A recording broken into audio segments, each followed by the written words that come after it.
Welcome everyone. It's Monday, Mindfulness Monday. So, a quick reminder: today we're going to go back to basics, like the real fundamentals of positive, self-directed neuroplasticity, and mindfulness is one of those foundational practices that, as far as I can tell, you can't really do enough of. I've certainly been trying to do my share at nights. My insomnia is due to some of these arrhythmias that I'm experiencing are still pretty intense, and they come and go, and it's really humbling, 2 in the morning, laying there staring at the ceiling and then noticing that, just noticing my thoughts, noticing my sensations, and then noticing the clock keeps ticking. Now it's 2:30, then it's 3:30, and then it's 4 o'clock, and there's this whole world that sort of passes through my consciousness, and sometimes it's really challenging. So I reach back into what we're about to do today very frequently, and just remind myself, this is it's my attitude towards what's happening that really counts. So along those lines, here's Maya Angelou setting the tone for hopefully this week, or certainly the day. If you must look back, do so forgivingly. If you must look forward, do so prayerfully. However, the wisest thing that you can do is be present in the present gratefully. So I hope that's a rallying cry for all of us, no matter where we find ourselves and what we're struggling with, is just remembering that right here, right now, in this present moment, this is actually all we've got. Everything else is literally a kind of confabulation that the brain and the nervous system stimulates. And we find ourselves in this time travel dilemma, and for the most part, finding presence in the now is a pretty liberating experience. And so we're going to practice that. And before we do so, I just want to walk you through just a little bit of some geeky neuroscience as to what's actually happening when we do this kind of presencing. So we start off with, when we choose to intentionally focus on our breath, so when we choose to activate this part of our brain that says, I'm going to focus on something specific of my choosing, we activate what's called the dorsolateral prefrontal cortex. And so that's a mouthful that I can break down. The prefrontal cortex, obviously means before. So the frontal cortex is this whole area behind our eyebrows. And then there is a sub component of that called the prefrontal cortex, which is very oftentimes referred to as the executive center of our brain. Dorsolateral means, think of dorso as like the dorsal fin of a shark, right? So when you see jaws floating through the water, that's the dorsal fin, meaning the top part. And then lateral as contrasted to the middle or medial. So lateral means on the side.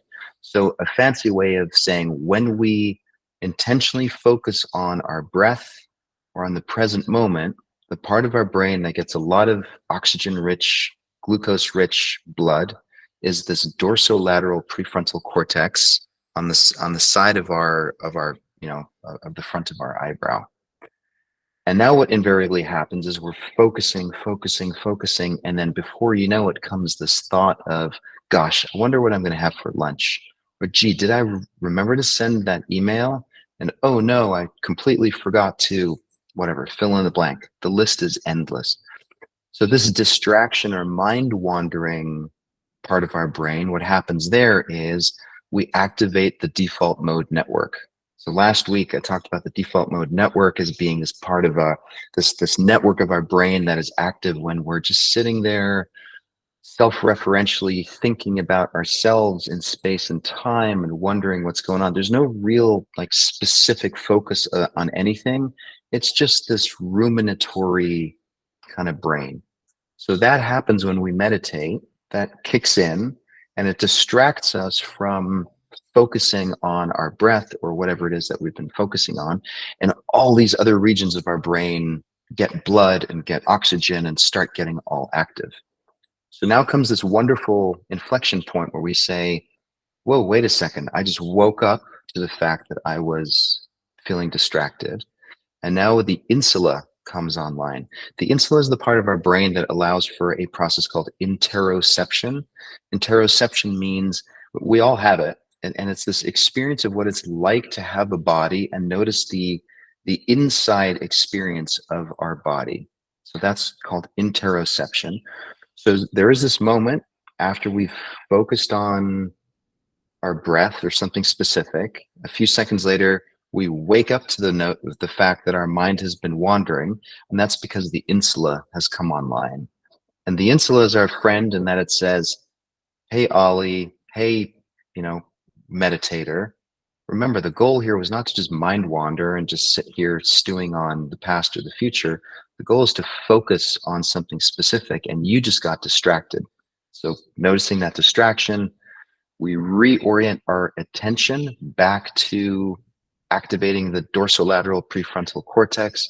And the subjective experience of that is what we would call self-regulation. It allows me to have some sense of agency of saying, I don't want to just be mind wandering or be on this peculiar involuntary journey. I actually want to focus on my breath or whatever it might be. And so then we're back to sustained attention. So the whole thing is this thing that we do when we call mindfulness practice is really a workout of these different brain regions where we cycle through sustained attention, being distracted, noticing the distraction, reorienting our attention back to where we want it to be, and then trying to hold that sustained attention. So we end up with this fundamental premise of self-directed positive neuroplasticity, which is as your mind changes, your brain changes, right? The more we stimulate these parts of our mind, the more these brain regions get activated. The more our brain regions get activated, the more the subjective experience of our mind changes. And so we end up with this really profound, peculiar loop of you can use your mind to change your brain, to change your mind for the better. So without further ado, let's actually practice that. So start by closing your eyes. And let's begin by activating this dorsolateral prefrontal cortex region where we choose to focus on the sensation of sitting. And you can bring your full attention to your feet in contact with the ground. And so the subjective experience is your feet on the ground. You can wiggle your toes. Notice the sensation of this experience. And somewhere back in the recesses of your mind, know that this means that your dorsolateral prefrontal cortex is active right now. It's getting a lot of blood, a lot of oxygenated, glucose-rich blood. So those neurons can fire, those synapses can exchange whatever neurotransmitters need to be exchanged.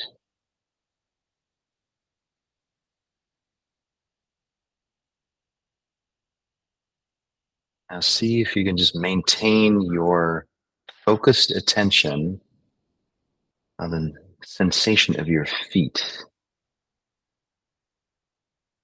contact with the ground.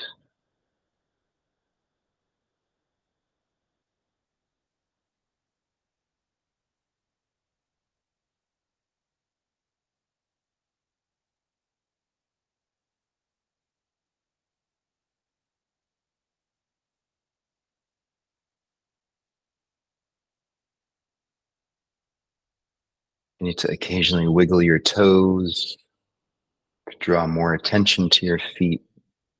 Go ahead and do that. The goal right now is just to be completely focused on your feet.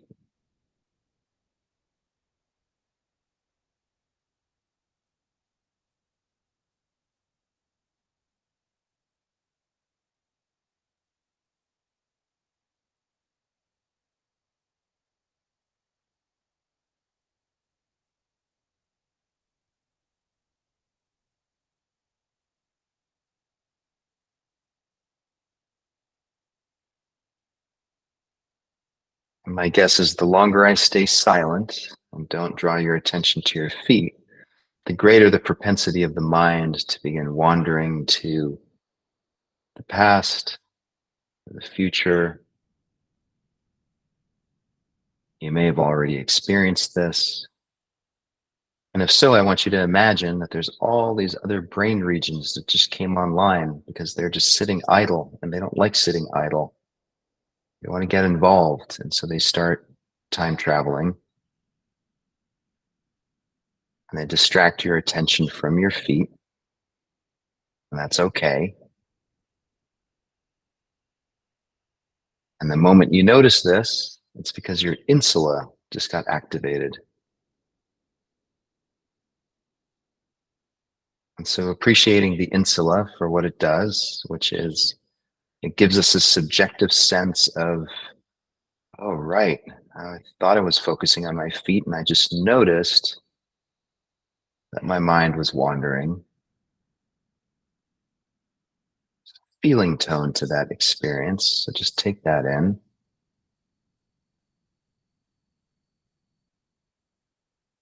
And then calmly and gently but firmly bring your attention back to your feet. Reorient your attention.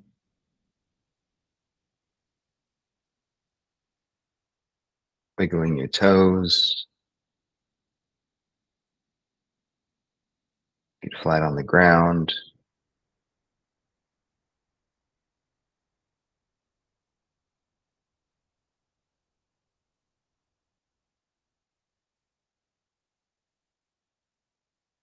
And right there, we completed a full cycle, what I showed you earlier. Hopefully now you can visualize some of the brain regions that are being involved. That's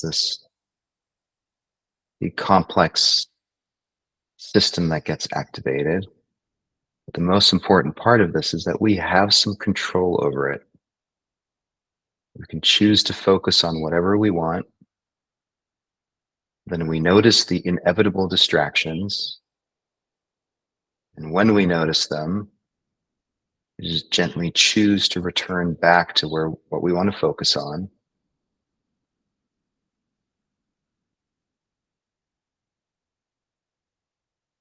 We just do that over and over again as it gets easier.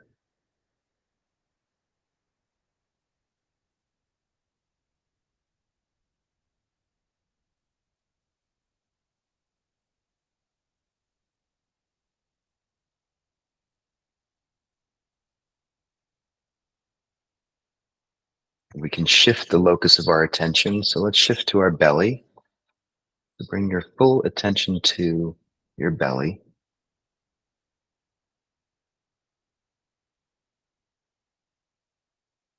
And just notice that you have a belly.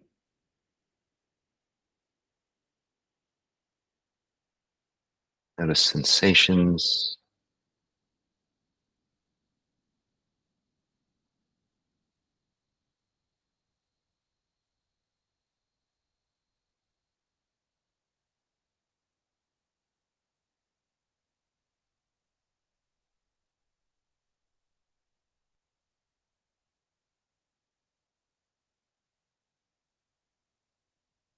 Notice how with extended periods of silence, there's a tendency for our mind to get distracted. Again, when you notice that, that's okay. Notice the sensation of being distracted, and then gently bring your attention back to your belly and simply start over.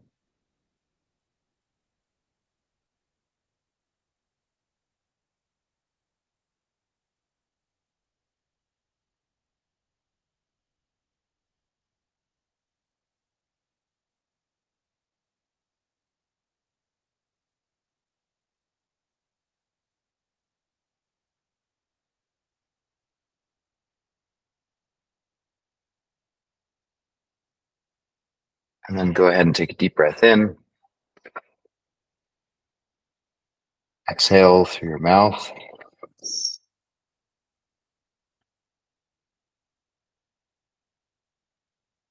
Hold the exhale. 5, 4, 3, 2, 1. And now in this inhale, go ahead and open your eyes. Come on back to the room. Unfortunately, we're out of time. I could probably keep doing this for another 30 minutes easily. And certainly invite you to keep doing that. But I'm hoping that there's I know oftentimes when I teach mindfulness, there's this sense that there's something sort of spiritually extraordinary going on, which on some level there is when we tap into consciousness. But there's also something very mechanical and very nuts and bolts about it. And today I just wanted to break it down to, this is literally like on some level going to the gym and exercising your brain muscle in a way that is just very matter of fact, where we say it's really just about repeating this repetitious cycle. And the more we do that, and the more cognizant we are of what we're doing, the easier it becomes. And that's really that's what activates our capacity for mindfulness in any given moment. Anyway, hope that was helpful. Have a great Monday, everyone. Have a great week. Hope to see you tomorrow.